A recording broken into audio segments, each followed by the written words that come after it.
আজকে আপনাদের ভাইয়াই আমাদেরকে পাস্তা রান্না করে খাওয়াবে। আসসালামু আলাইকুম, সবাই কেমন আছেন? আলহামদুলিল্লাহ আমি অনেক ভালো আছি। স্বর্ণাজ কুকিং অ্যান্ড ব্লগে আজকে পাস্তার রেসিপি নিয়ে চলে আসছি। আজকের রেসিপিটা সম্পূর্ণ আপনাদের ভাইয়ার হাতের হবে। তো চলেন আমরা দেখি আপনাদের ভাইয়া পাস্তা রিগাতনি কীভাবে রান্না করে। তো এর জন্য প্রথমে একটি বড় পাতিলের মধ্যে অনেকগুলো পানি দিয়ে দিল, তার সাথে কিছু লবণ দিয়ে বয়ল করার জন্য দিয়ে দিয়েছে। পানিটা যখন বয়ল হয়ে গেছে এর মধ্যে পাস্তাগুলো দিয়ে দিয়েছে। আজকের এই পাস্তাটা সে ফুলকপি দিয়ে রান্না করবে। পাস্তাটা যখন 1-2 মিনিট সিদ্ধ হয়ে আসছে তখন সে সবগুলো ফুলকপি দিয়ে দিয়েছে, একটু বড় সাইজের করে কেটে দিয়েছে। এখন সে পাস্তা এবং ফুলকপি একসাথে 6-7 মিনিট সিদ্ধ করবে। আর অন্য একটি চুলায় একটা প্যানে কিছু অলিভ অয়েল তেল দিয়ে দিয়েছে। এই পাস্তাটা রান্না করার জন্য যা যা ইনগ্রিডিয়েন্টস লাগবে সব সে এক এক করে দিচ্ছে, আমিও বলে দিচ্ছি, আপনারা দেখতে থাকুন। তো তেলটা গরম হওয়ার পর প্রথমে পেঁয়াজ কুচি দিয়েছে, তারপর 2টা কাঁচামরিচ কুচি দিয়েছে। এরপর কিছুক্ষণ নেড়ে চেড়ে সেটাকে একটু ভেজে নিয়েছে। তারপর 2টা টমেটো সে কুচি করে দিয়েছে। এখানে পেঁয়াজ, কাঁচামরিচ এবং টমেটো সে একসাথে কিছুক্ষণ ভেজে নিয়েছে। পেঁয়াজ, কাঁচামরিচ, টমেটো ভালো করে ভাজা হয়ে গেলে এর মধ্যে একটি ভেজিটেবল ব্রথ দিয়েছে, যেটা সবজি সুপার শপে পাওয়া যায়। এদিক দিয়ে তার যে পাস্তা সিদ্ধ দিয়েছিল, পাস্তা এবং ফুলকপি সিদ্ধ হচ্ছিল। এই পাস্তাটি অন্যান্য পাস্তা থেকে কিছুটা শক্ত হয়ে থাকে, প্রায় 10 থেকে 12-13 মিনিট সিদ্ধ করা লাগে। আর এখানকার ফুলকপিগুলো কিন্তু খুব দ্রুতই সিদ্ধ হয়ে যায়। তাই সে আবার নেড়ে চেড়ে দেখছে যে ভালো করে সিদ্ধ হচ্ছে কিনা, পারফেক্টলি সিদ্ধ হচ্ছে কিনা দুইটাই।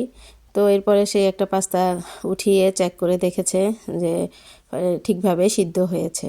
এখন সে এই পাস্তা থেকে কিছু পানি ওই মশলাটির মধ্যে দিয়ে দিবে, কারণ পরে সে পাস্তার সবগুলো পানি ছেঁকে ফেলে দিবে, এই জন্য আগে কিছু পানি এখানে দিয়ে দিয়েছে। এখন এগুলাকে নেড়ে চেড়ে কিছুক্ষণ রান্না করা লাগবে। এভাবে 2-3 মিনিট নেড়ে চেড়ে কিছুক্ষণ রান্না করবে। আর ওই যে ফুলকপিগুলো খুব বড় বড় সাইজের ছিল সেগুলোকে একটু ভেঙে দিয়েছে। ইতালিয়ানরা এভাবে ফুলকপি দিয়ে পাস্তা রিগাতনি অনেক মজা করে খায়, ওদের অনেক ফেভারিট এই পাস্তাটা। এভাবে 1-2 মিনিট নাড়াচাড়া করার পর সে আবার এখানে কিছু অলিভ অয়েল তেল দিয়ে দিয়েছে এবং কিছু ফরমাজ্জ দিয়ে দিল। এখন একটা কাঠি দিয়ে ভালো করে নেড়ে চেড়ে সবগুলো ফরমাজ্জ সবগুলো পাস্তার সাথে মিশিয়ে দিবে। আমার তো দেখেই মনে হচ্ছে যে অনেক মজা হচ্ছে, আজকের পাস্তাটা অসম্ভব মজা হচ্ছে। আপনারাও কিন্তু চাইলে এভাবে বাসায় রান্না করতে পারেন। এখন সে ফরমাজ্জ দেওয়ার পরে কিছু গোলমরিচ গুঁড়া করে দিয়েছে। গোলমরিচ দিলে কিন্তু পাস্তার স্বাদ অন্যরকম হয়ে যাবে, অসম্ভব মজা হয় এভাবে। গোলমরিচের ফ্লেভার প্লাস একটু ঝাল সব মিলিয়ে অসাধারণ হয়। এই তো লাস্টের দিক দিয়ে সে কিছু ধনেপাতা দিয়ে দিয়েছে। আর আমরা যারা বাঙালি আমাদের তো ধনেপাতা খুবই ফেভারিট, একটু ধনেপাতা দিলে আমাদের কাছে আরও অসাধারণ লাগে। এভাবে পাস্তা রান্না করলে ছোট বড় সবাই খুব মজা করে চেটেপুটে খাবে।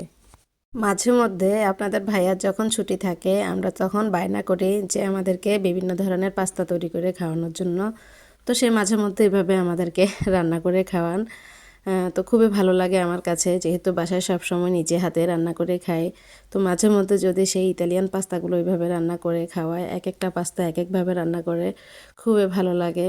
এই তো ফাইনালি আজকে আমাদের রান্না হয়ে গেছে। এখন সবাইকে পরিবেশন করার পালা।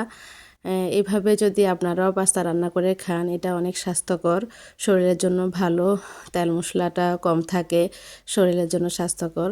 তো সবাই ভালো থাকবেন, সুস্থ থাকবেন, আমাদের জন্য দোয়া করবেন। ওকে, বাই।